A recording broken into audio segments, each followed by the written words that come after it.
Hello and welcome to the Labour Social on Labour Social. I'm Graham Hughes. Today we are joined by Daily Blase, Darren, down there. We've also got Ollie from Bowler Hatman down here. And at the bottom, we've got, by no means the least, we've got Phil Morehouse. We might have other people joining us during the stream. We don't know. It's all a bit random, but that's what we like about Labour Social, because it's Friday night. Get some beers out, preferably not in a green can, because it'll go invisible like that, which is kind of freaky. I kind of like that. That's kind of cool.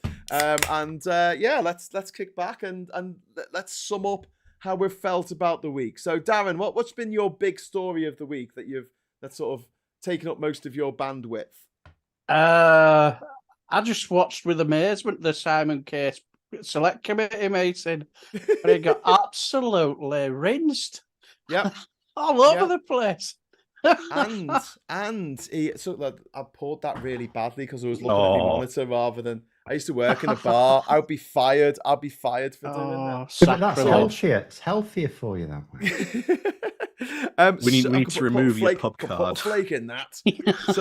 So did he dropped our friend Mad Nads. She's a Scouser apparently. In it, didn't he? Nadine Dorries. Yeah. I think he also dropped half at ministers in it when they talked about the blob. Blob, that's it, yeah. Well, you know why, don't you? Because in about a year's time, Sue Gray's going to be superior to him. She's Starmer's chief of staff from September. So he's having a look at the future. Yeah, he's having a look at the future and thinking, hey, old. I don't think he's the only one, to be honest. I read an interesting article this afternoon about, this cabinet reshuffle they've been talking about for a while. Yeah.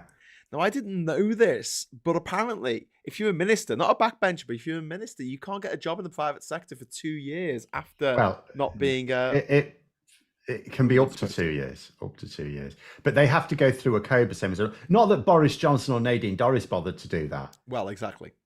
But they have, in theory, they have to go through a COBA who will decide depending on what the work is, because you're not supposed to go and straight away go lobbying for some company when you've only just left government and you sort of know what's going on and what's in the pipeline and stuff. Right. Yeah. But apparently there's these MPs, these ministers in the government who are asking to be demoted to backbenchers so they can get into another job quicker once they get kicked out of office. The other thing is, some of them will also just want to campaign. Like some of them will be in seats that are now, maybe they weren't before, but now marginal. And if they still want to be an MP, they'd be better spent, instead of being in Whitehall, being in their own constituencies campaigning. Yeah, but on what? Well, if you're Tory, what have you got to campaign nonetheless, going around at least knocking on doors will do them, get them more votes than stuck in Whitehall, making everyone poorer. Yeah. But yeah, I'll tell you who was brilliant in that committee meeting was John McDonnell. Oh, he absolutely tore a strip off that. Is it Darren Turner? Oh, because he talked about being accountable for all, being accountable professionalism, and he asked for any incidences, and he says, where he's called people who say that's inappropriate behaviour, and he's there saying, well, but I'm not going to divulge, and he went, well, why not? Why not? If you're supposed to be accountable for this, you can anonymise it. You can just say what you did without mentioning any names. Yeah, his face looked ready. He looked ready to drag John McDonnell over the table and knock 10 bells out of him. It were brilliant. McDonnell was the one when they were talking about the mobile phone, and they were trying to. I can't remember who was asking the question. They were trying to sort of say what's happened. No, he let him off. I thought William Ragg kept, instead of, like when Simon Case gave a really vague answer, I just felt Ragg was moving on instead of, hang on, what do you actually mean by that? Yeah. And but someone was asking, and they were saying, where's the phone? Someone joked, is it at the bottom of the Thames? And then John McDonnell piped up, when they were talking about what they're doing about sorting the phone out, and he sort of piped up, "Are you dredging the Thames?" Yeah. Yeah. Willie Bragg went, now. Yeah. A bit of a hello to A. Thompson, who's, I think, trying to get into the chat here. Oh, there he is. Oh, there he is. Hello. Welcome. Hello. How we doing? Hi. Everyone good? Yeah, Hello we're there. good. We were just discussing our favourite moments of the week when we came up with the select committee with Simon Case. I particularly like the select committee with the head of Thames Water, who was then part of Ofwat first, and then became part of Thames Water, and whether she would apologise for the absolute catastrophe that is Thames Water, and she said she wouldn't. There you go. Have they got to the bottom yet of what's actually caused? Like, what's the driver for why that company's gone bankrupt? They kept borrowing to pay profits. Yeah, Yep. They kept borrowing. I wondered if it was like the standard sort of privatization trip up. Yeah, Yeah. it was an Australian bank that essentially kept on drawing out massive dividends and Right. not put They anything took out back in. loans to give dividends to shareholders in other countries.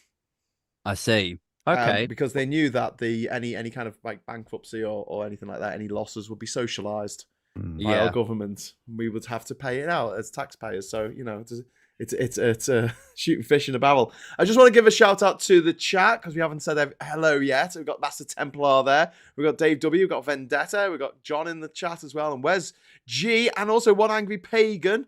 But also we've got Scoopnum, who has just thrown £5 super chat into the chat there, saying, "I want to sit down." Well, sit down then. Sit down, as James once sang. Sit down next to me. One line from that song that I really like is, "If I hadn't seen such riches, I could live with being poor." Yeah. That is a good line. A very good line. Borrowing to pay dividends isn't supposed to be legal, says Yoni in the chat. Lots of things aren't legal. Yeah, well, as if that's going to get punished. Where do we start? John is saying, I think Kevin Foster said at the start of the war that Ukrainians should be only let in if they agree to pick crops. Wow. They're just the worst, aren't they? I'm going to assume that's a Tory MP. Nice. So, yes. But we got by-elections coming next week. Does anyone we've live in got any 3 in one day. constituencies? Yeah? All after PMQs. 3 disgraced MPs. The results will come in when Parliament goes on. Parliament's going on recess like next Thursday, so then that'll be that.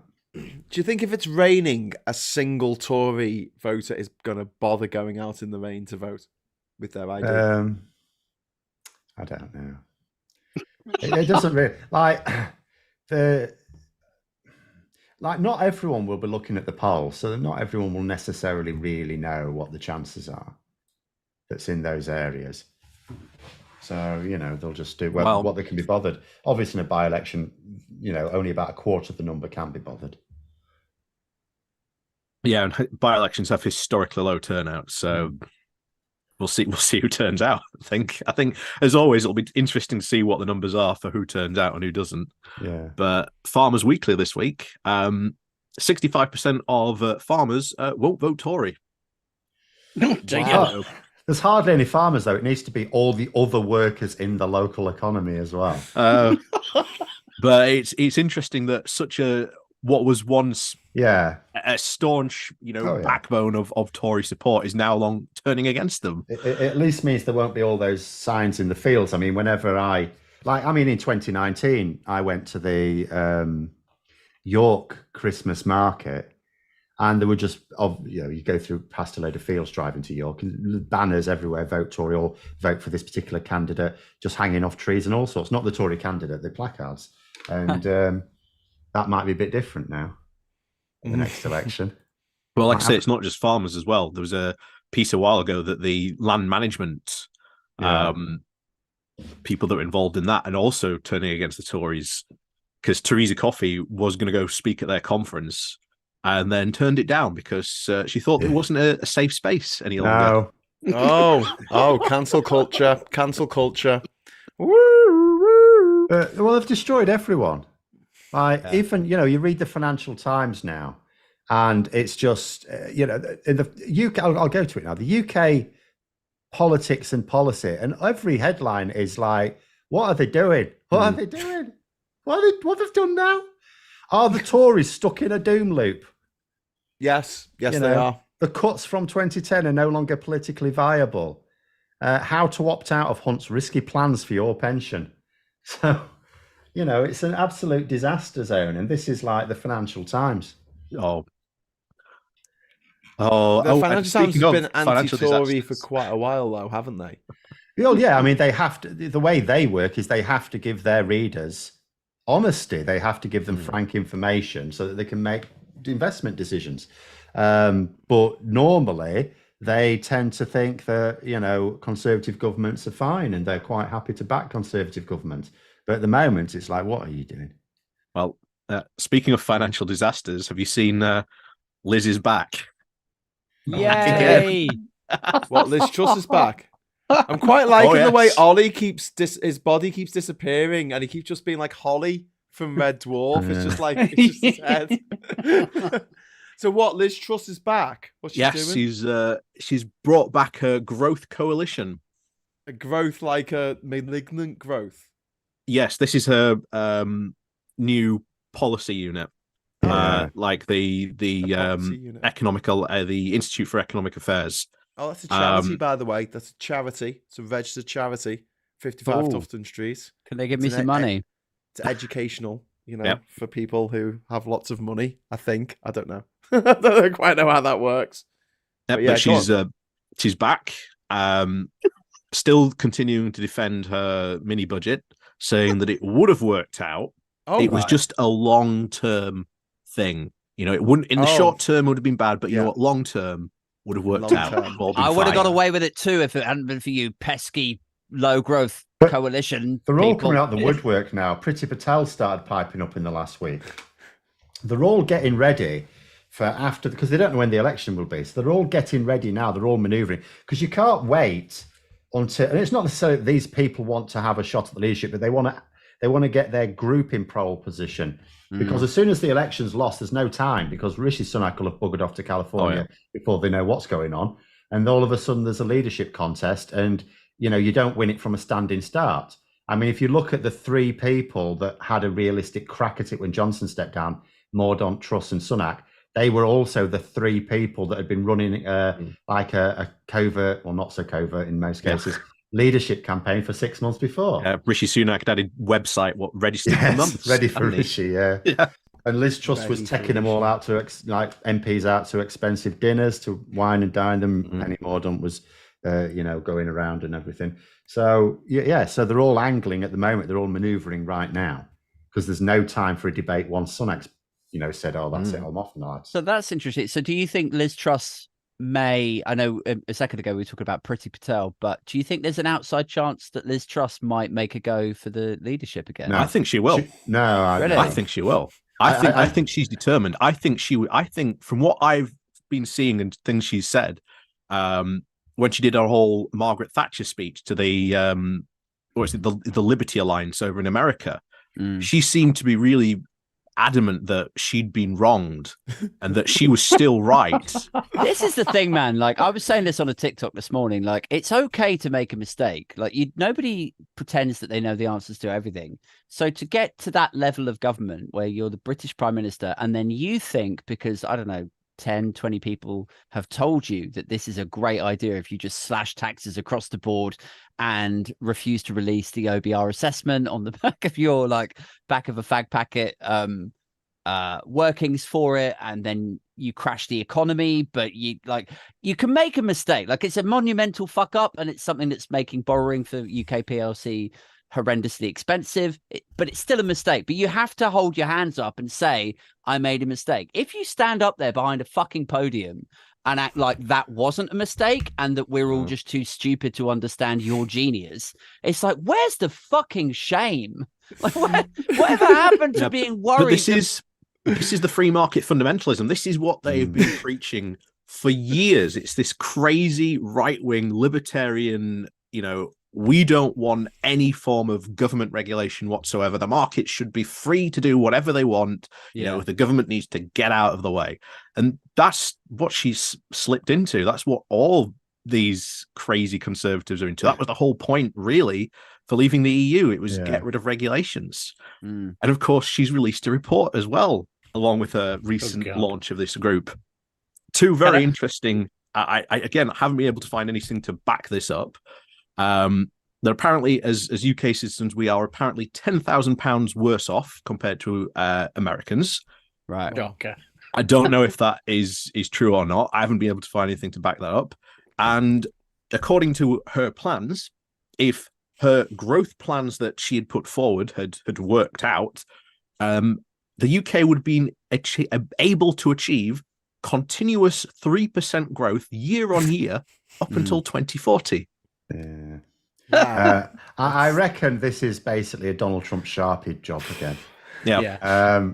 I mean, first of all, in terms of like, there are nuances when you say about comparing like how much money you've got compared to other countries, because I would also argue, like, particularly if you're comparing to America, so what does healthcare cost them?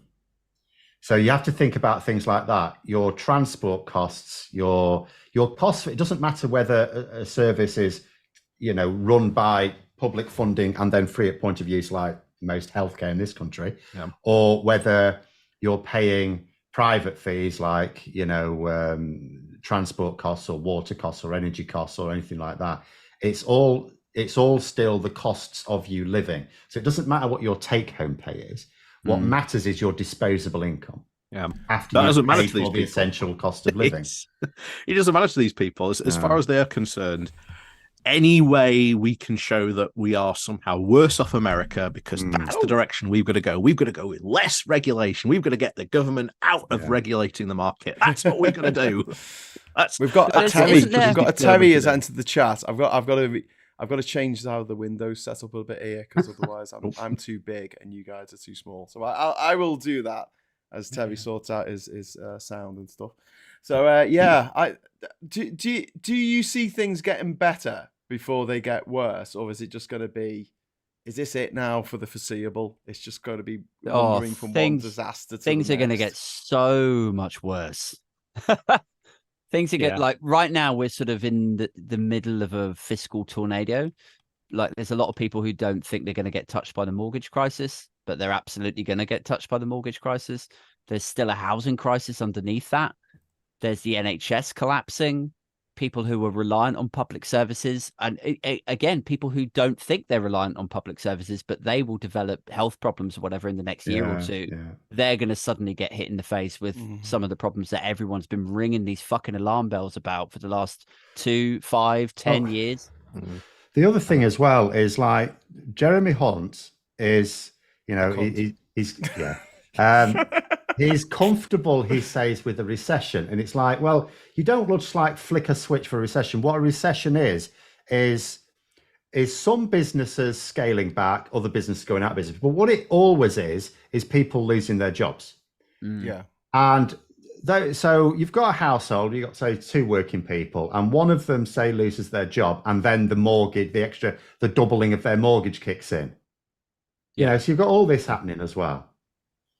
There's so many things on the, and I thought at least, if the Conservatives are looking for some copium, might it be a bit better next year? You sort of think, well, you could sort of get the energy prices back down. Why are they still high? Why are they still high when gas prices are the lowest they've been for years? I actually genuinely don't know the answer to that one, but I don't get the impression that they're going to bring energy prices right back down this autumn.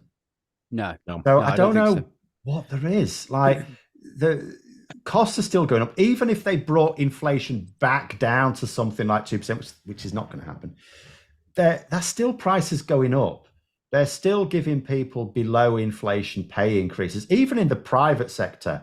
Most of them are except the financial services sector, but most people in the private sector are still getting below inflation pay increases. In the public sector, it's even less than that. And you just think, so where is there anything on the horizon that's going to ease in? There isn't. The best hope we've got is that every other country sorts itself out and we can at least boost trade a little bit. Yeah, that's the sad fact. We've got to hope everyone else gets better. I mean, it seems to me like the only way we can dig ourselves out of the hole that we're in is to suddenly spark growth. And the only way I can see us doing that is if we align in some way. I don't expect that we will fully rejoin the EU anytime soon, but if they could find a marketable way to align with the single market that didn't evoke all like red wall tensions and reopen that whole debate, if they could frame it like call it like the Great British Market Alignment Bill, or something like that made it palatable to people who would otherwise get up in arms about it. There are two things they can do. We could join the Pan-European Mediterranean Protocol, which basically means that there's not only EU countries, but a crap load of other countries around Europe, North Africa, and the Middle East. And anything we import from that is counted as if it came from Britain or the EU for rules of origin. So that makes it more likely we can meet rules of origin requirements and therefore not have tariffs slapped on our exports to the EU. And the other thing, and Labour, because Labour haven't talked about that, so I don't know whether they plan, but it's such an obvious thing to do. I really don't see why you wouldn't. What they have talked about is trying to reduce the checks. They know they can't reduce the paperwork as such. If you're outside the single market, you've got standards documentation. If you're outside the customs union, you've got customs documentation. That's all there is to it.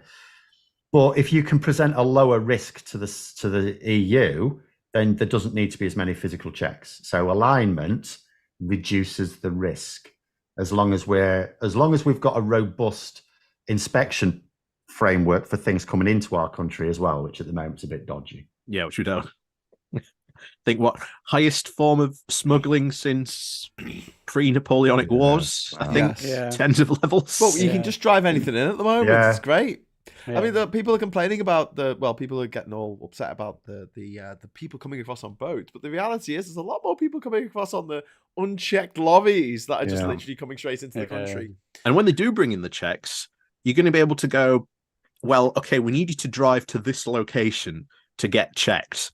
And whatever happens between you and driving to that location, well, Yeah. I saw a little bit of a David Heddig tweet early this morning, something to do with a little bit of a headline, but I didn't read it. Something to do with the CTPPPPPTPP, whatever it's got. Yeah, saying this is a fantastic deal for ... Japan.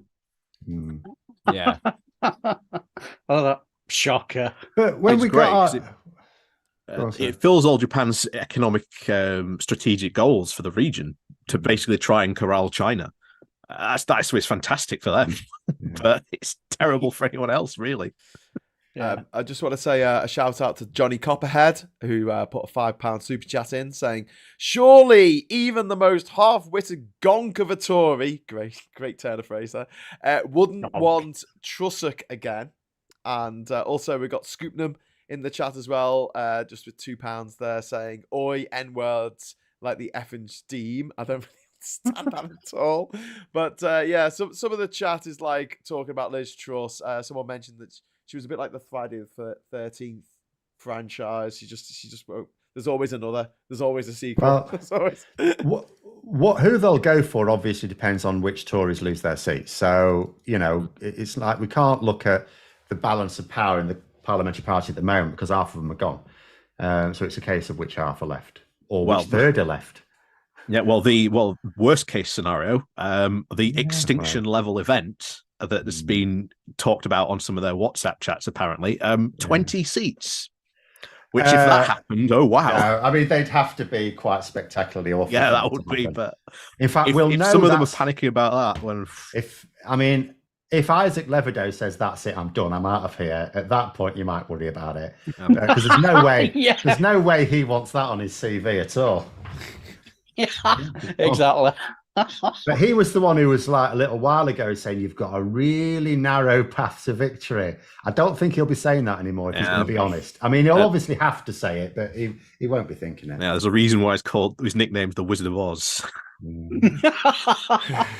What are they polling at the moment? Like if a GE was tomorrow, how many seats would they get? Oh, that can vary depending on who you go with. I mean, I sort of quite like that. They've all got problems with them. On electoral calculus, at the moment, they're saying about 100 seats, could go as low as 37. Wow. That's extreme. That is extreme, though. Loving it. Fantastic. Like, if that was like, if we could just witness such an arse spanking to such a dismal political entity as the Tories have become, that could put them, depending on how other results go, that could put them in 4th place in Parliament. That'd be amazing to see them relegated to not even the opposition. No, yeah, they wouldn't even get a guaranteed question at PMQs. No. Yeah. Wow. They'd be absolutely gone. Yeah. And interestingly, I don't know if you've seen, some of the polling has said that the Greens might pick up some seats. It's possible. It's possible, but it's possible. That's, you know, that has to be proper Tory meltdown. Yeah. I can't wait. I'm so excited. I just want to see them. This is like a movie or something, you know, like a long running TV show in which the baddies always keep winning, and it feels finally like coming to an end. It's finally coming to an end. Yeah, we just don't want Game of Thrones. You know, we don't want, you know, season 7 finale. That's what we don't want. Oh no.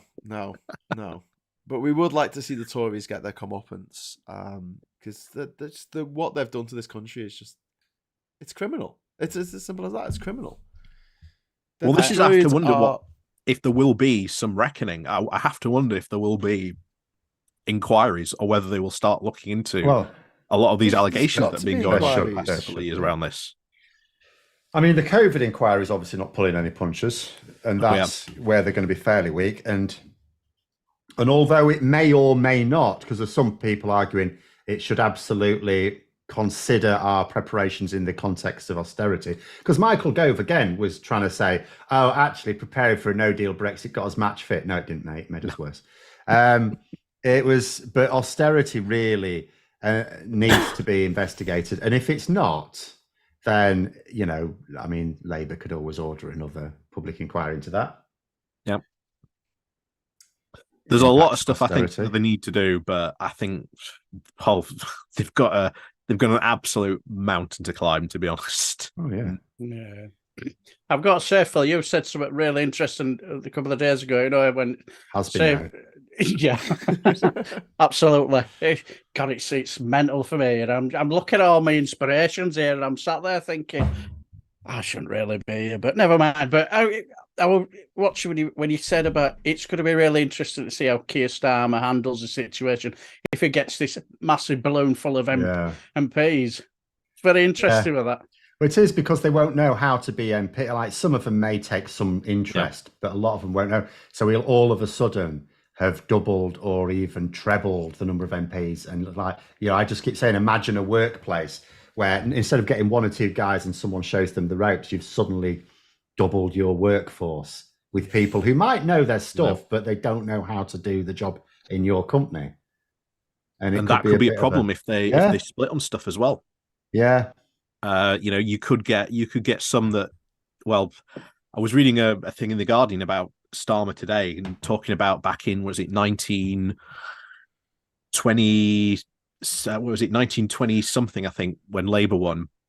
You say when Starmer was born? I was like, he's not that old, is he? It's not, but it's in his 90s. Yeah, they were talking about, obviously, what happened back then, and it was about Labour won a big sort of victory, but there were similar economic conditions with the economies, the trade unions being in a bit of a, you know, looking to sort of start striking, and their chancellor was exactly the same thing, going, I want to try and prove our economic credibility.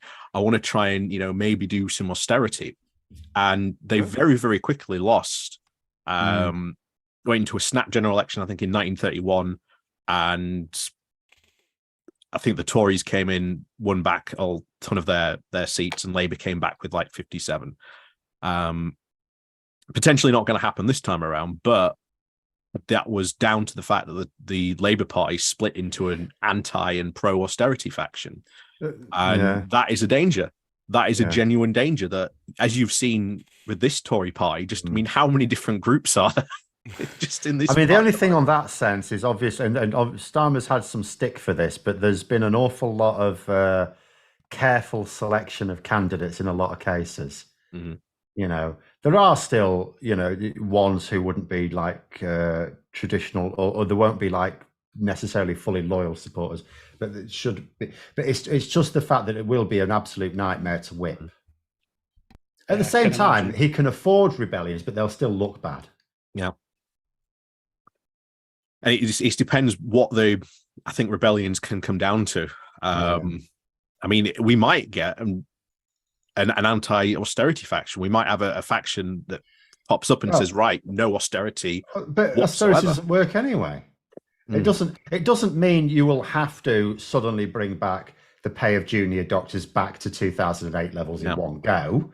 It didn't happen with the last Labour government, but it did go up.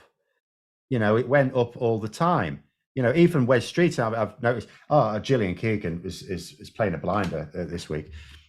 She does. I've just seen a couple of clips. One of them's on Channel 4.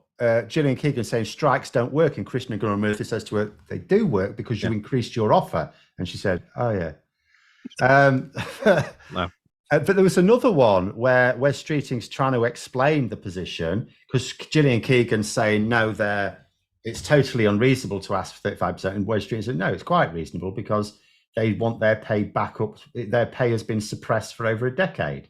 And I remember I can particularly remember it as a teacher when Labour came into power last time. And the pay went up actually very rapidly over time. But it didn't happen overnight. But it went up quite a lot. I imagine the same was true of all public sector workers, but I could certainly see it as a teacher. You know, it rose very rapidly, and it got to, obviously the economy was in better shape then, but it was still, you know, you were getting above inflation pay rises, and then of course 2010 and it all stopped again. Yeah, I remember when I worked for council. Long before I had my spinal operation, worked for council for 30 years, and up until 2010, it were thoroughly enjoyed it. Last 10 years, it was dragged in a canteen, told cutbacks, then dragged in at office. Oh, that contract you signed last year, rip it up. Here's a new one. Sign it if you don't like it. Down road, lad. So, and that was every year from 2010 onwards. Yeah. Is anyone else getting weird music? I'm hearing something. Yeah, I think that's Scott. Scott, if you can hear us, I'm just going to put you on mute because I think you got weird music going until you appear on our screens, and then we will unmute you. Well, speaking of strikes, have you been seeing the American strike? They've now got the writers on strike, and you've got SAG and SAG-AFTRA on strike as well.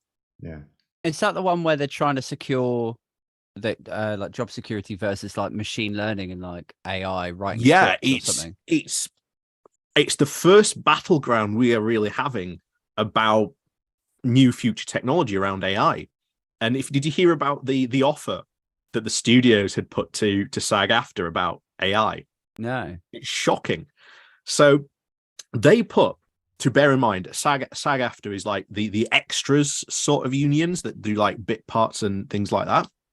So they put to this union, you can be an extra and we'll pay you once. We then get to digitally scan you and own your likeness in perpetuity forever. And you get paid once, and that's it. That's amazing. Like, how does that offer even make its way across the table for like the head of HR or the head of the people function to go like, yeah, that seems reasonable. Like, you know what I mean? Like, why would anyone fucking sign off on that? Well, this is it. The director of SAG-AFTRA came out and said, I was so appalled when they put this to us. We walked out. But like I say, this has really almost crippled the entertainment industry in America. Just now, you've got the writers on strike, the actors are on strike. There's some big solidarity from some big names. Was Matt Damon on one? Was Matt Damon on one of them? Yes, Matt Damon's been supporting them. Is it Oppenheimer? The two of the lead stars, I think, walked out. They walked in. They all walked out. Yeah, then as soon as it started, they all walked out. Quite rightly, because the big stars have got to support the people who are on the very basic pay. But the problem is with the extras, they're just not going to use people anymore. Especially if it's like someone not talking in the background. They're just AI generated sprites. Yeah. They've been doing that sort of stuff for years. They use cardboard cutouts in Star Wars, the original Star Wars for stormtroopers. In Star Wars Episode 1, that scene with the pod race and the big stadium, they just copied and pasted a group of like 100 extras over and over again. So it looked like you're going to do that to a certain extent anyway. Like you've got a massive battle scene with like 10,000 people, and you're going to get 10,000 extras. Well, you can't just do what they did. Was it Waterloo where they hired the entire Russian army? So all that was like, I think it was like the two elements of like the Russian army at the time that they filmed Waterloo. I bet whoever had to do like sign off for like props or like, they were like, yeah, we're gonna hire the whole fucking army. Like, what? No. AI this shit. I've just got to say, when you talked about them stormtroopers, cardboard cutouts of them stormtroopers, I've got to admit my boyish sense of humour just kicked into overdrive. One of these cardboard cuts, it would have been hilarious if one of the stormtroopers were like this. Scott, are you there? Can you hear us? Yes, I am so sorry. What happened? What happened? Terry Christian was trying to get onto the chat and he couldn't get on. So he sacked it off. I thought that you were having the same problems. So what happened? Just my computer is not playing ball today. I apologize. It might be our Zoom. Nah, it's not. My computer is old and haggard and worn out. Okay. Well, Scott, we're actually talking at the moment. I don't know. Could you hear any of that while we were talking about it? I heard a little bit of it. You were talking about councils. I think. Were we talking about? No, we moved on. We were talking about the Screen Actors Guild striking, like all the actors going on strike in solidarity with the writers in America. I just didn't. I mean, the fact that it's great to see millionaires who don't need to strike, they could just keep working. They could. Actually showing some solidarity with people who are not quite up there, and it is amazing just to see just how many groups at the moment are not working. Young doctors to teachers to actors and writers, and it for me it really does reflect the fact that the billionaires who basically run the world at the moment do not appreciate the fact that they would have no money if it wasn't for us. Also, they have far more than they need. I don't understand. Like, it must get to a certain point where it's just like playing a game where you just want a higher score. Like, what do they do with it? Well, exactly. Well, there was the thing that I was reading in, like, was it Forbes or something about how much money the dragon from The Hobbit had. And they worked it out, and it was like 68 billion pounds worth of, or dollars worth of gold under the mountain in the Hobbit, the Smaug, the dragon. And they were like, there's 15 Americans that have more money than Smaug. 15. Someone spent time working that out, right? Okay. Yeah, I know someone did, but I mean, how much money do you need? Like, surely after the first 100 million, there's literally nothing you can buy. What do you do? Well, I mean, there are things that you don't need anything like that. You could get a very large house, and you could even get a house with a snooker room in it. It'd be brilliant. A house on Mars. No. Well, this is the point where you buy a hollowed out volcano and you start, I'm going to start taking over the world in my spare time. Yeah. Well, they've already done it. They don't need ninjas to do it. They just like own everything. Yeah. Well, this almost actually becomes a bizarre plot, because if you think about if just like 100 of these people actually got together and started to use their wealth, it would be incredibly scary. But the amount of stuff they could generally do. You say that, but you've got the likes of Rupert Murdoch and Mark Zuckerberg and Elon Musk, and you think to yourself, they're not really a very different political minds, are they? Oh, certainly not from Musk. Oh, it's been funny watching him having a meltdown over Threads this week. But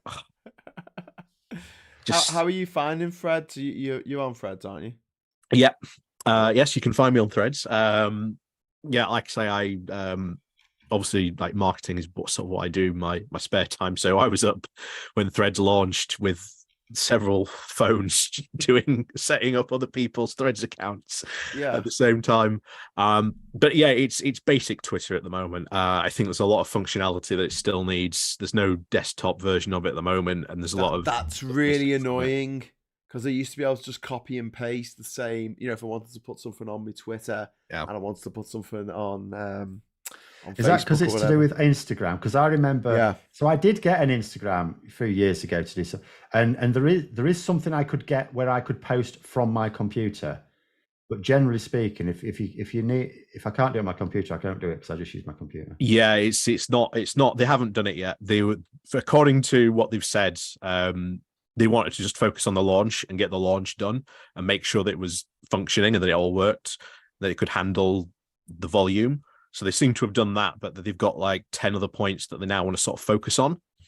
So I think it will develop and it'll get more now. And the desktop app is on the list of things to do. So we'll get one eventually. Yeah, there's been while we've been talking, actually, there's been an article that's come on businessinsider.com about the 13-page documents. Basically, that Instagram is sending creators about the new features that are coming in Threads, and that's going to definitely be one of them.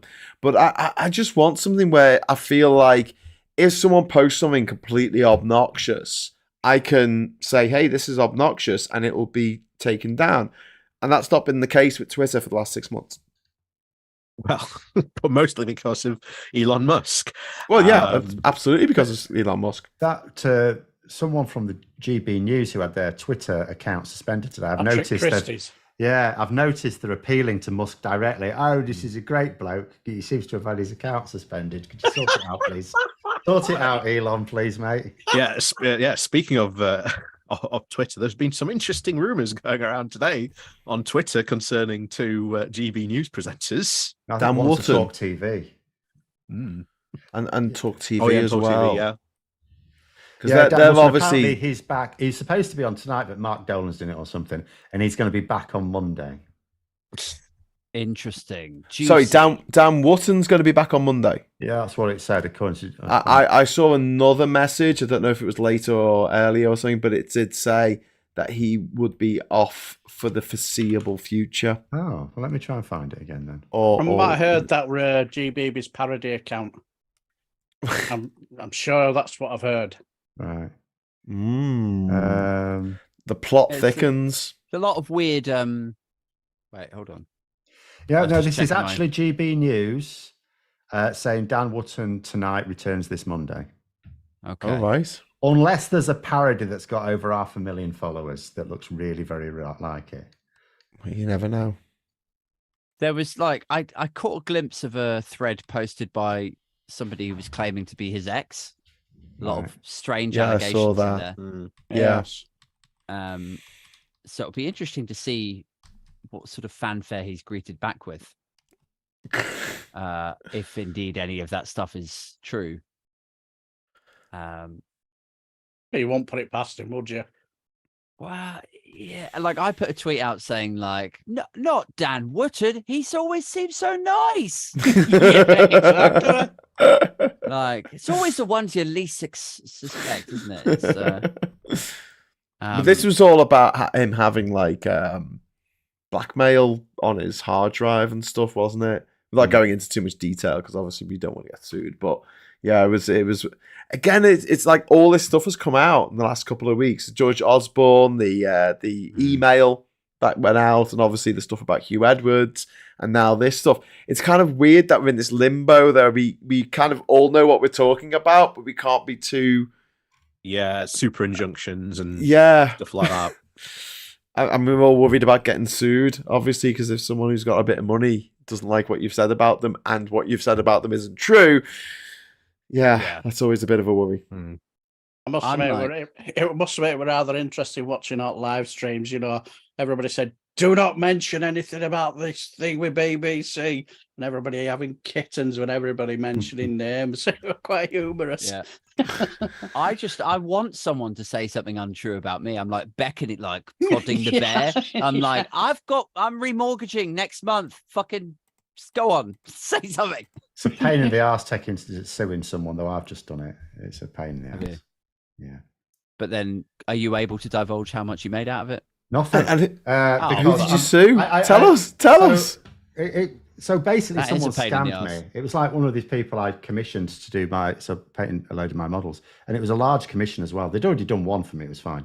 And then there was another one, and they tried to scam me at the end and say, "I owe this much," and I was like, "No, I don't." So when I tried to show them, they got stroppy. Don't use me again. So I'm not going to, am I?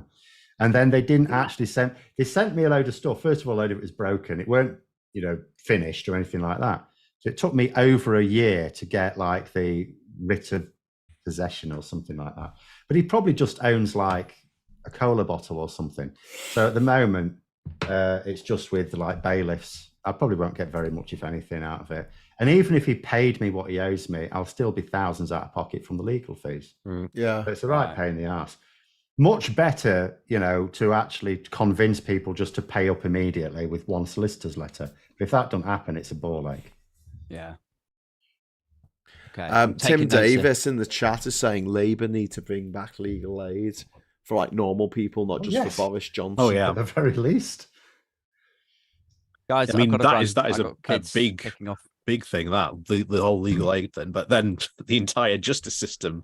So did they just say he's got to go? Was that I it? got to go. The kids are kicking off. I'll catch up with you all soon. Thanks for joining us, Aid. See you. All right, bye. All right. Take care.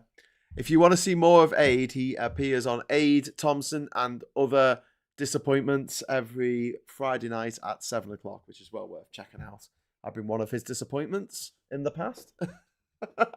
And also a big shout out to Mellow Maggot out there. Good to see you all on stream. Thumbs up and peace. Yeah, it's cool.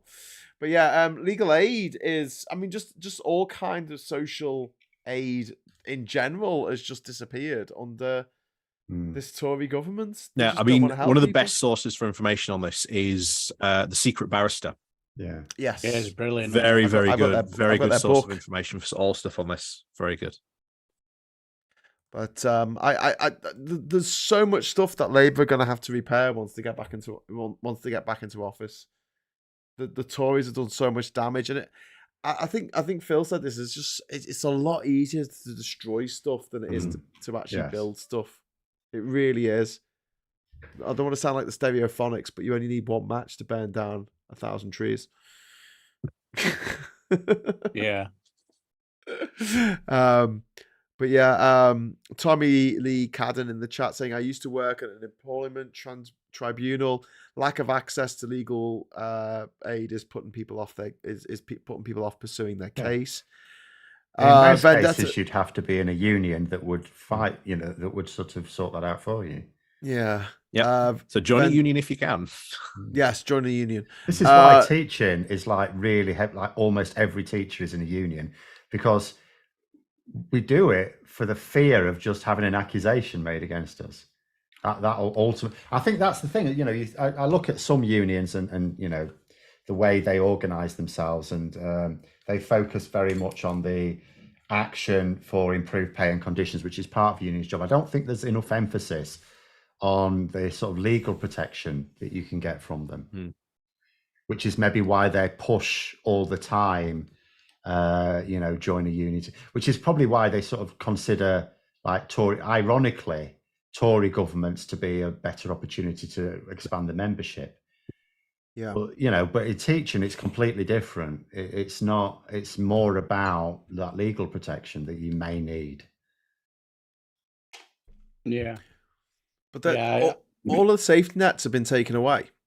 Like it's as though there was a really interesting phone. I know we talked about this a little bit in the agenda this afternoon, Phil. But this morning on James O'Brien, he was talking to people who weren't from Britain, who were living here, and what they had to go through. And he spoke to a guy who was in the RAF, but because he wasn't born here, he's having to pay to use the NHS. There's a surcharge. And then he spoke to a lady who was very well-to-do. She said her and her husband had top-paying jobs, doing the top band of tax, and just the hoops and the amount of paperwork they've had to go through to live here has just been off the charts. And they're leaving. They're going to live somewhere else in Europe because it's just easier. And these are people who have got enough money. They can afford to pay for lawyers to do all the paperwork, and they can pay for middlemen, and most people can't.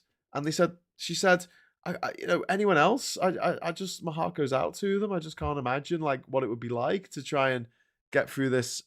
Obviously, it's all an extension of Theresa May's hostile environment to anyone who didn't happen to pop out their mum at the correct coordinate of longitude and latitude for us to find them acceptable to live in this country. Well, it's like they didn't understand HMS Pinafore.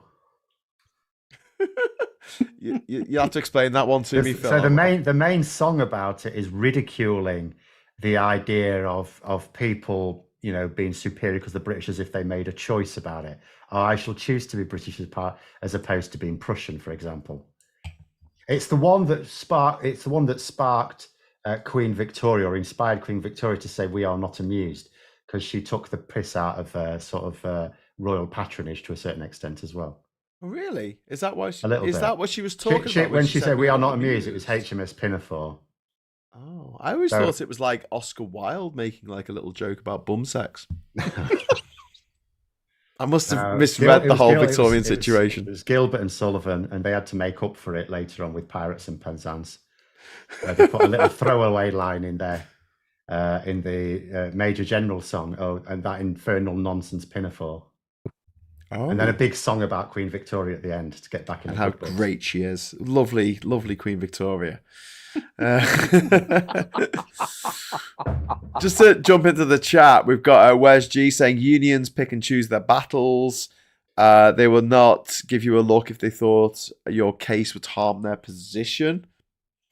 We've also got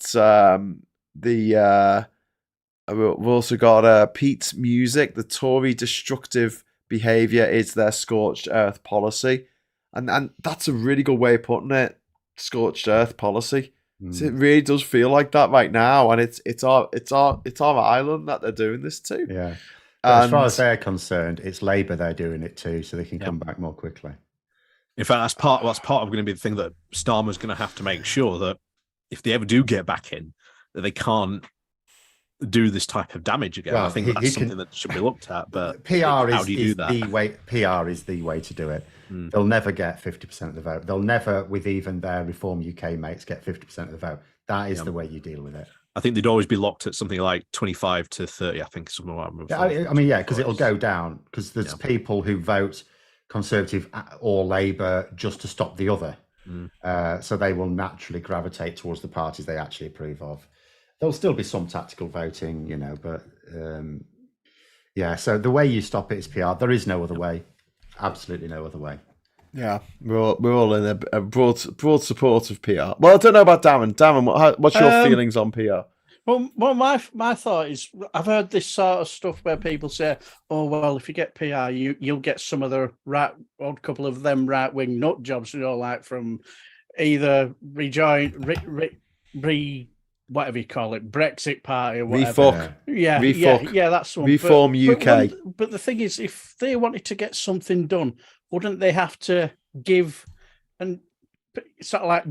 away on little things that they promised to get something done themselves? Yeah, that's how coalitions work. But the chances of Reform UK ever finding its way into a coalition is like negative. Yep. Yeah. So there's no argument really for not having PR then, really. Absolutely. I'd be more than happy to see Nigel Farage in Parliament because he'd have to turn up. Yeah. He got away with it. Yeah, he got away with it in the EU Parliament because he was like supported. It was almost like, he was elected to be an arsehole anyway, so it didn't matter to anyone he didn't turn up.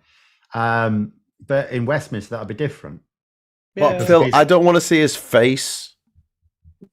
I don't mind seeing it on the opposition benches. Can he wear a bag over his head? No, he can sit with the DUP. Or Andrew Bridgen if he's still there.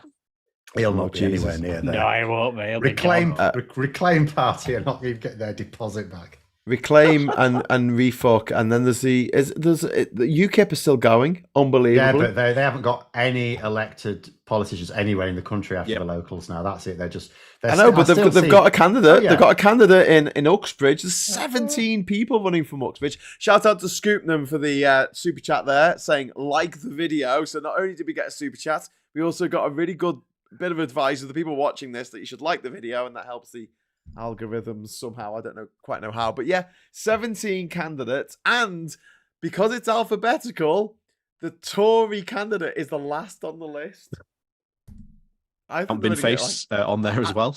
Wouldn't it be brilliant if they didn't even get their deposit back? I think they will, but like, imagine UKIP won't.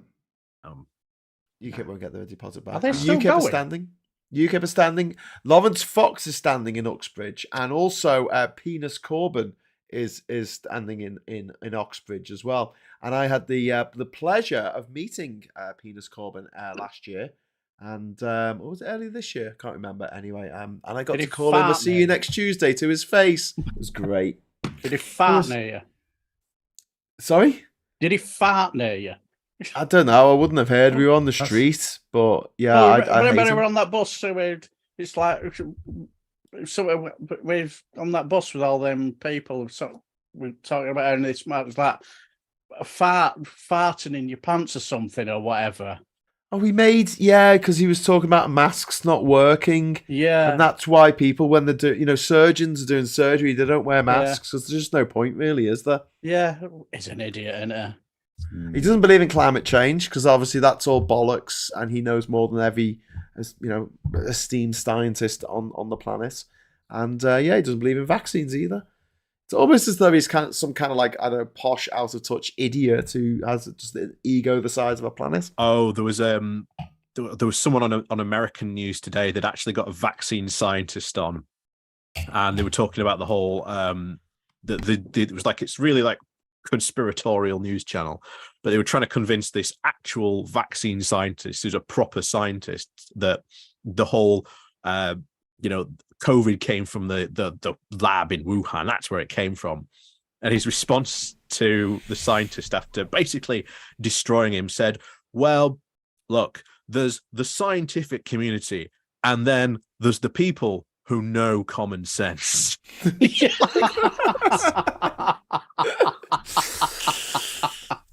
Oh, yeah. You can't win, can you? No. But then you've had these conversations with people in your life who honestly believe the most ridiculous shit, and there's nothing you can do. There's a point where you're like, I've got to walk away from this. It is very much, and I can always go back to this example. It's like when a very good friend of yours starts going out with a complete wrong 'un, and you want to tell them, and you try your best to tell them, and you try and tell them in the most sensitive, caring, loving way that the missus is a nutter, or that guy they're going out with is a lunatic, or whatever it is. Yeah, and you know you're never going to get anywhere. I once had a conversation with a conspiracy theorist, like a couple of days before Russia invaded Ukraine, and he was convinced that Russia wasn't going to invade Ukraine, that this was all fake, this was never going to happen. Oh, and I'm like, no, there's all these troops gathering at the border. You've got the US saying it wasn't Nigel Farage, they're going to invade. They're going to invade. We've got good intelligence on this. They're going to invade. You need to watch out. It wasn't Nigel Farage. I mean, they were quite video, didn't he, after the invasion, saying, "Oh, I'm sorry, I was wrong about Putin," and everyone else is just sitting there going, "Oh my god." Yeah. Some of my weirdest conversations I ever had, because like for years, long before my operation, I used to travel up and down country watching my football team. I've been down to Plymouth, right up to Paisley, follow my team, and on some of them coaches I've heard some of the most batshit crazy stuff about politics. And I'm sat next to my wife. I can feel my wife grabbing my hand saying, don't say out, say nothing, don't say nothing. And I look at her as I'll say, look, love, I ain't gonna join in the conversation because banging my head against a brick wall is bad for my own health. No chance. Yeah. Jabroni says sometimes you need to be blunt about things and not sugarcoat it. And you're right. But then you do run the risk of literally never talking to that person again. And so, you know. I was sat next to a bloke with a Tommy Robinson t-shirt on. Oh my God. But that wasn't one of your mates, was it, Darren? That wasn't like someone who you It's City fan. hung out with. City fan. I've seen him. Manchester City. I think he might mean Bradford. Bradford. Okay, thank God for that. Bradford. No. I thought you'd lost. Think where you are, Graham. Think where you are. What side of Pennines we on? Actually, we're all on the wrong side of the Pennines here, aren't we? I'm Yeah. in Durham and you guys are in Yorkshire. Yeah. Oh, another one, guy who organised the buses. He turned up to try and be a UKIP councillor for Bradford. Oh my God. Oh yeah. And like she said, when it said you're not going to talk about politics when you get on bus, and no, not with this lot, because they're absolutely off the wall, bonkers. Does anyone know? Tommy's just put in the chat about a Ted Heath conspiracy theory. Has anyone ever heard of this? Yes, Tommy, I know this one. This is. Oh, go on, tell us. So I think we're not going to get sued by the ghost of Ted Heath, are we? Used to have this house, and this house used to be connected to a river, like a canal. And it was if you've ever been along a canal, sometimes you see these houses, and it's almost like the back garden just was literally onto the canal, and they've have ports where they can moor up. And essentially, this was how Ted Heath got his playboys, shall we say, in and out of his mansion without anyone seeing it. But yeah, that's a weird one. We've got a Leaf Huntress. There are idiots that she's saying that there are idiots in the Netherlands who believe the shite about 15-minute city. The effing country is basically a 15-minute city, and the loonies still believe the Americans' conspiracy myths. I couldn't even, when that started up, I couldn't even work out what they were moaning about. Yeah. Have you seen the video of the council meeting? Amenities? Is it Norfolk? Where there was the big protest, and they had to they all mobbed the council meeting, so they had to move to like a larger venue. Yeah. But the video of it's wild because the councillors just sitting there like, we don't understand. You probably don't understand what you're talking about. What do you mean? For ages, I was trying to work out what the hell people's problem was. No, but you'd be able to get everywhere that you need to walking in 15 minutes. I don't know. I do you not see how bad that would be for everything? In all honesty, I was think of the children. I was trying to work out what the hell they were complaining about this time. It's like there's some. I understand in life there are some people who have nothing to moan about, so they'll moan about the fact they can't find a comb or something. But like this was off the wall. It's like what was it a problem?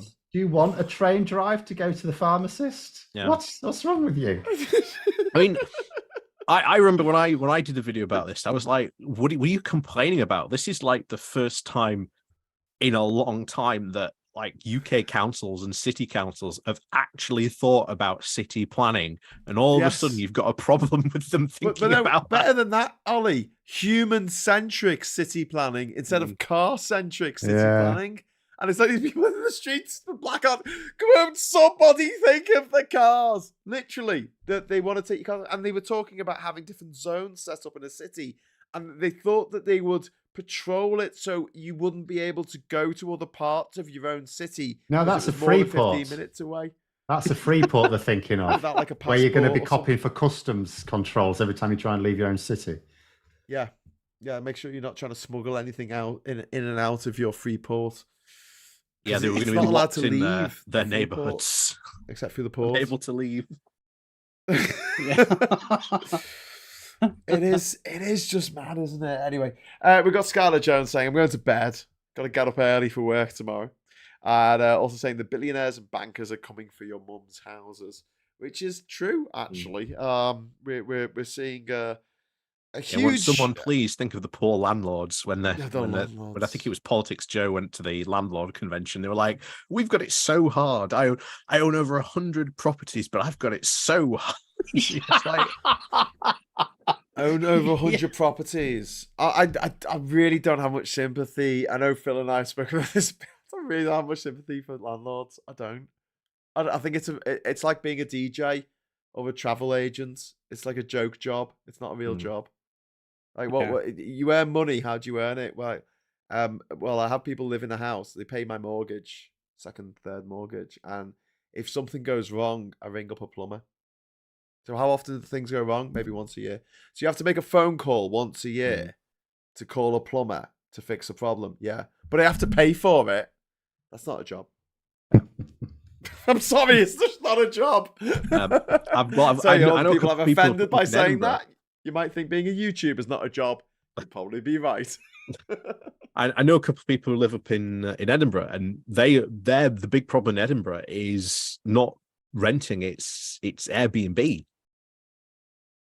Oh, That's the right. big problem in Edinburgh for them, because if you turn your house into effectively a hotel, well, now you don't have to pay. Well, you don't have to pay the hotel tax if you were actually running a hotel. Well, my partner was looking at something in London, Airbnb in London. We were asking, is this right? And I said, well, before I tell you what it was, I said, as long as it's absolutely clear to the client what they're getting. What it was a bed in a bathroom. Yeah. Like a mattress in a bathroom. Yeah, I saw that as well. But honestly, there would be questions. You would have to be absolutely certain no one else has the use of that bathroom, because that might be implied, but I'm not sure it'd be entirely explicit. We're not getting much sympathy for landlords in the chat, which is all good. Lee Korn just chimed in with, apparently it's all the World Economic Forum globalist conspiracy and lockdown was a dry run. Something I was going to mention, because Penis Corbyn is standing on a platform of anti-mask, anti-lockdown. And I'm like, do you need a time machine? Do you want to go back in time a couple of years when we were actually locked down and we had to wear masks? He needs stabilizers, what that man needs. Beta blockers. Surely that's got to be some sort of political publicity stunt, surely. No, he's as mad as a loon. If he got elected, what would he do? Would he go, all right, I've stopped everyone wearing masks and being locked down now? Yay, I've won. What was it? Was it one of Corbyn's sons who said, what do you think of your uncle? And he's just like, well, every family's got one. Yeah. My family hasn't. Oh God, that must mean it's me. Yeah. That moment when you realise it's you. Yeah. It'd probably be me then. Jabroni says, after being in a privately rented student house, I'm out of the forever even touching the rental market. The house is nice, but they squeeze you for every penny, and that's, you know, I really want to see a lot more social housing. I want to see councils being able to build a mixture of social and private housing and being able to profit from that, and basically making sure that everyone has a roof over their head. And I think that housing should be a bit like food, dinner. Yeah. You can have seconds once everyone else has been served. Yeah, because like, if I'm honest, I'm quite fortunate, because before this shit hit the fan, I'd basically just paid for my house outright. I escaped all this that's happening, and all I would say is, if I'd had to, if they say this was 2007, and I work, and I'm not sure I'd be able to afford to pay for my house now. This is where my grandma and granddad lived. They were the first ones to move into this when it was first built in the 50s. So I took it on after my grandma passed away, and this is house all dying, like. But I just feel incredibly lucky because I don't have to worry about mortgage now. But I do feel so sorry for youngsters now, because they haven't got a chance, have they? Not a cat and tails chance. No, the government has taken away all their future, whether it was to buy a house, have a decent job, get a decent wage, be able to just not worry about money the whole time, or maybe about the environment. Yeah. It's just nothing to look forward to at the moment for younger people. And I think that's the most horrible thing that the right wing, the disaster capitalists have done, or not just in Britain but all over the world, have stolen that optimism for the future that I felt in the 90s. I did honestly feel a great optimism for the future. I remember it well because I thought things could only get better. And with the advent of the internet and the fact that everyone would be able to just access all this information, all the information they need. And I thought, oh, that's going to destroy all those conspiracy theories because you'd be able to look up the actual what actually happened. Unfortunately, it has to be coupled with. Yeah, it has to be coupled with critical thinking. Unfortunately, yeah, true. I mean, worst thing for me when lockdown came in was it stopped our Necromunda campaign. Oh. So I was like, oh no. Well, ironically for me, it was the time just before I'd stopped playing online games so much and was getting back into tabletop gaming, and the pandemic came. I thought I've done it the wrong way around here. Strangely enough, it came up at where, you know, when it all kicked off, and my lad who works in kitchens, one of them that dodgy eating restaurant with the owner with the wild hair. Yeah. I will mention no names, but but when is it one of the few that aren't closed down now? Yeah. But you know, when lockdown came and he loves his gaming and all that. He get Xbox and kids were playing Xbox, and I'm sat there thinking it could be up to a year even more, and I'm thinking, what the hell am I going to do? So I thought, why don't, in your infinite wisdom, start a YouTube channel? And that's what I did.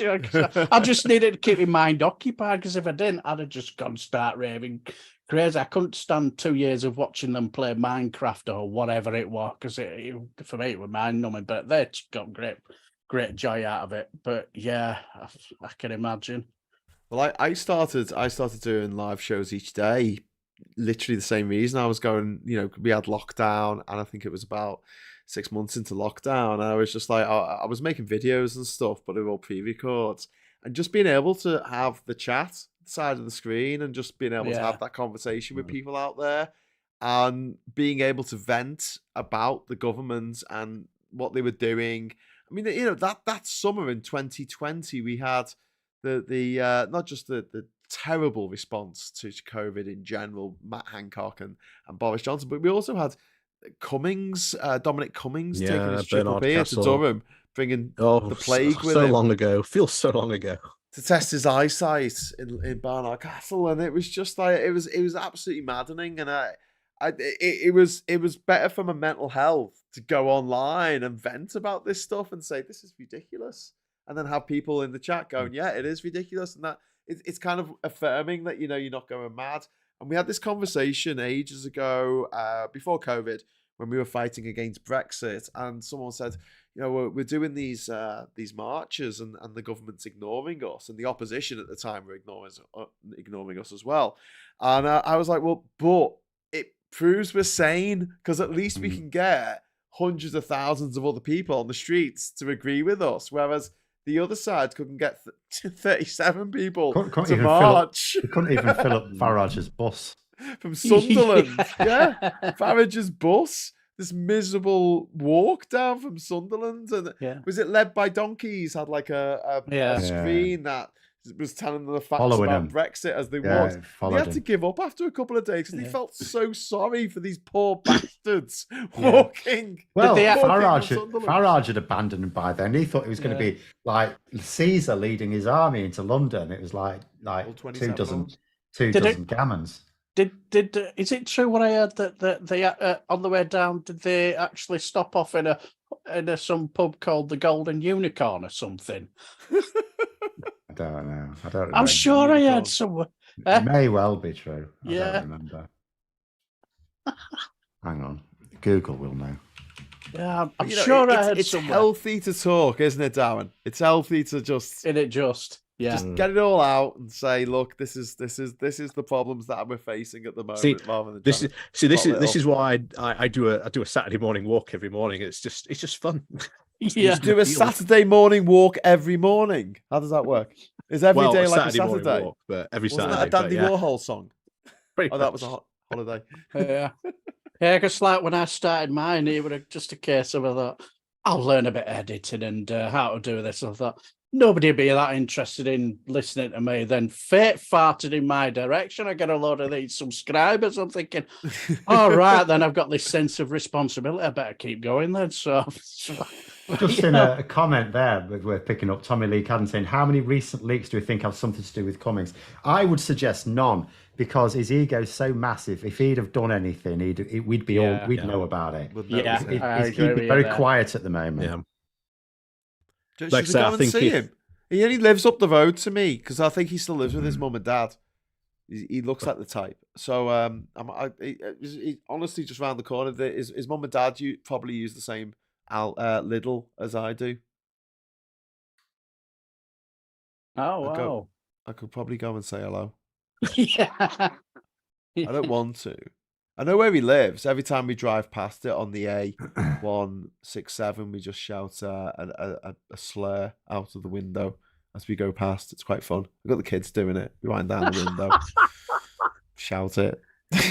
I've just got the vision in my head, Graham, now. He was barely basically falling out the window, giving him Vickers. The mad thing is that their house, it's a big estate. They have a farm. It's really close. It's only like 10 minutes walk from Durham city centre. It's not in the middle of nowhere.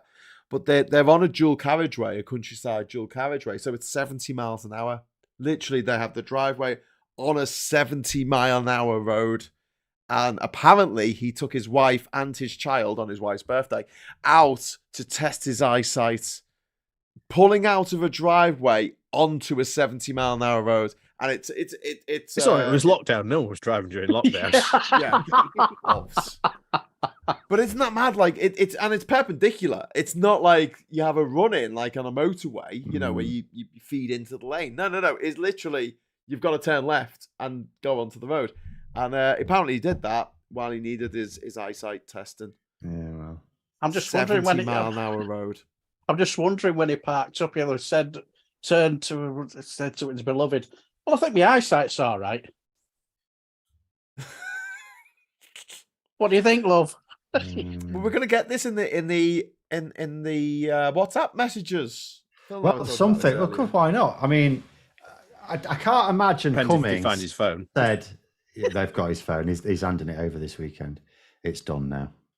I can't believe that they wouldn't have had conversations there. So there will be things on it. Yeah, bound to be in there. Unless he's wiped some of it before now, because it really depends. Do we really believe? I might be tempted to believe, but do we really believe that he had to shut it off?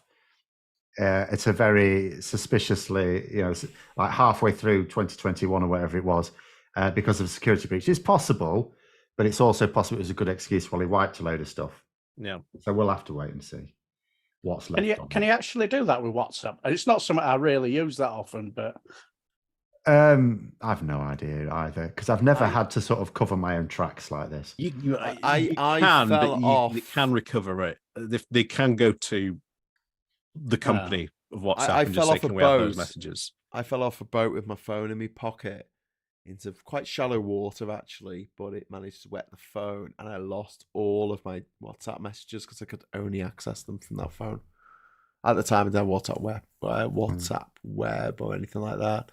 So what he should have done is just fallen off a boat, like Robert Maxwell. Yeah. And then he would have got away with it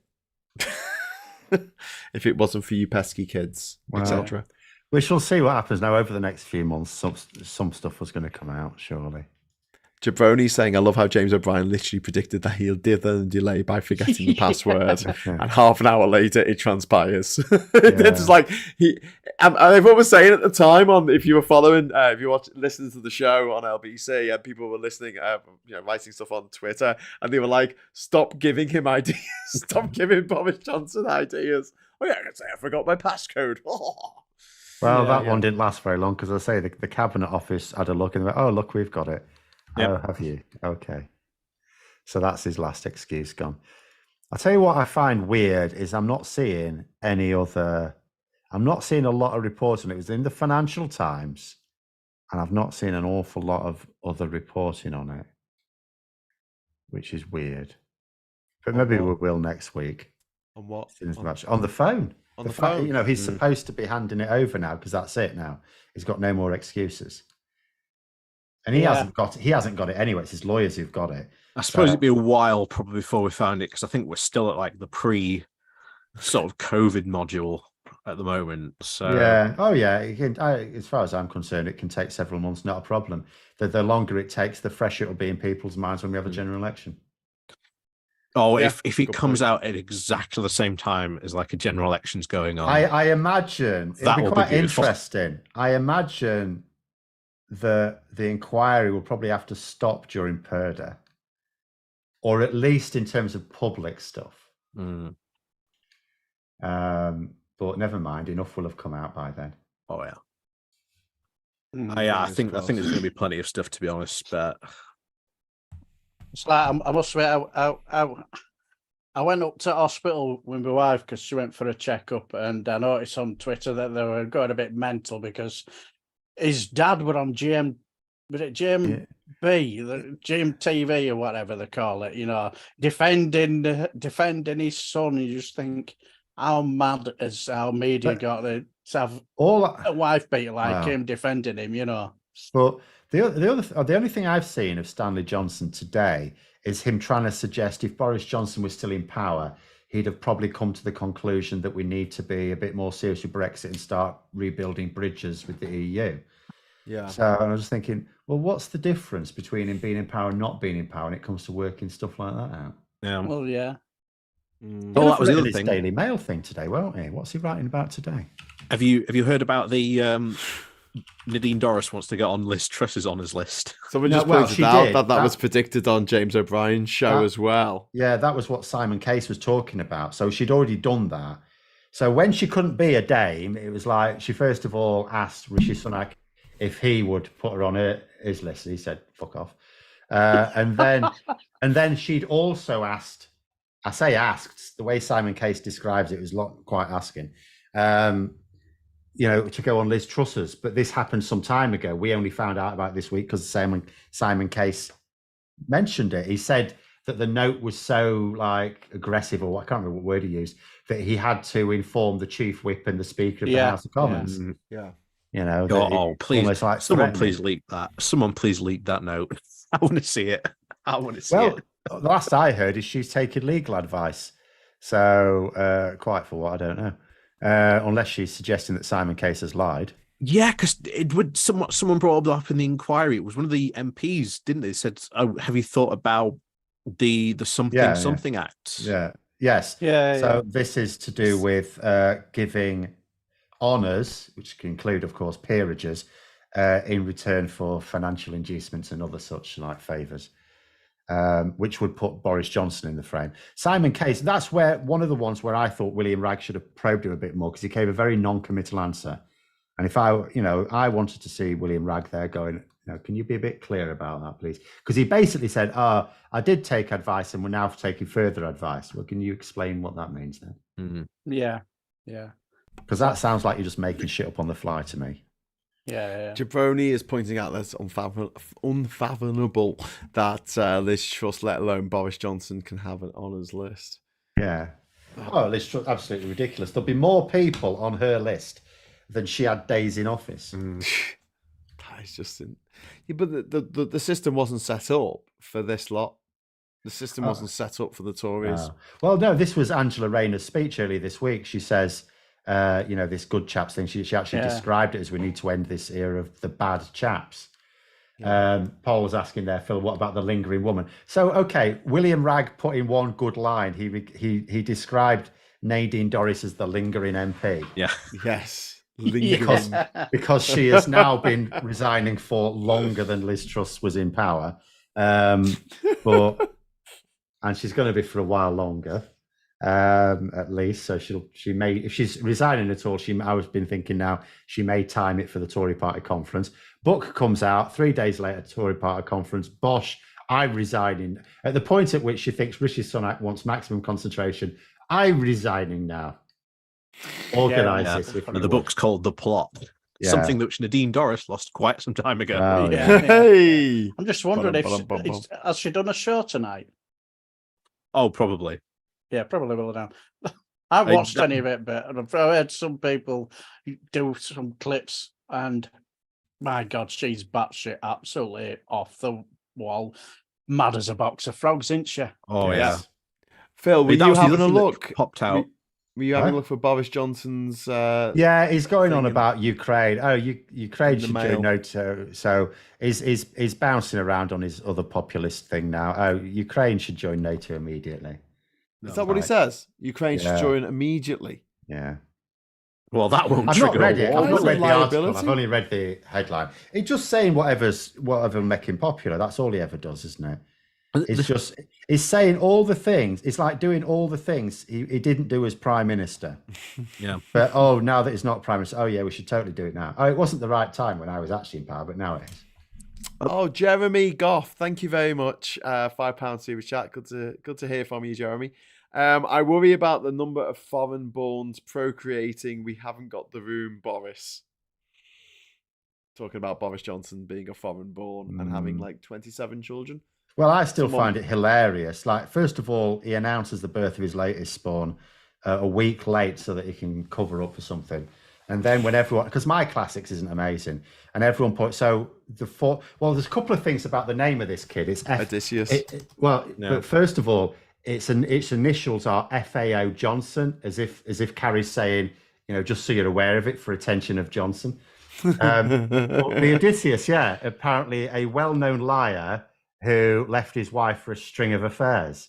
It's like, no, he didn't leave his wife. He left his wife to go and fight a war. Yeah, and then sex had with lots of women. Trouble getting back, and it was like 20 years. And as someone who's travelled quite a lot and called his travels around the world the Odyssey, I see some parallels with me with the old Odysseus, but I wouldn't call my child Odysseus because that would be like cruel.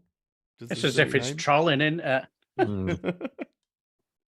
But yeah, he's someone pointed out the fact that Odysseus was very famous for having. And did you see about 30p Lee? About he's lost most of his viewers when they paid about 100 grand. Yeah, it's 100 grand for him, and then there's the cost, the fees for the guest, and then there'll be other production costs as well. You did a video about this, didn't you? Yeah, Phil? they'll be paying a bit for this. They'll be paying out a bit. Phil, did you do a video about this? About you've got more viewers than Leanderthal? Oh, I mean, it'd be he started on 77,000. Now, for me, that'd be a good video, and then he's gone down to 37. Well, that'd be a crap one. So he's gone from like all right for me, not for a television show. No. To I mean, you need hundreds of thousands on a Friday night, don't you? Surely to be valid. Well, I don't know. It's how many other MPs can he feed beans to? But I mean, what can he feed next? It went downhill when he tried to feed someone cat food, didn't it? Really, that's where it went wrong. God, that just makes me feel a bit ill. But GBBs and Talk TV, they're lost leaders, aren't they? They're set up to make a loss. They don't care. Yeah, but I think they do care how much they lose because they keep going mental whenever an advertiser pulls out. Yeah. If they didn't care at all, they wouldn't give it a second thought because all they're doing is attracting attention to the fact that they haven't got. There's no consumer confidence there. So they do care. They don't want to lose money unnecessarily. They will lose a bit, but they don't want to be losing tens of millions a year. Yeah.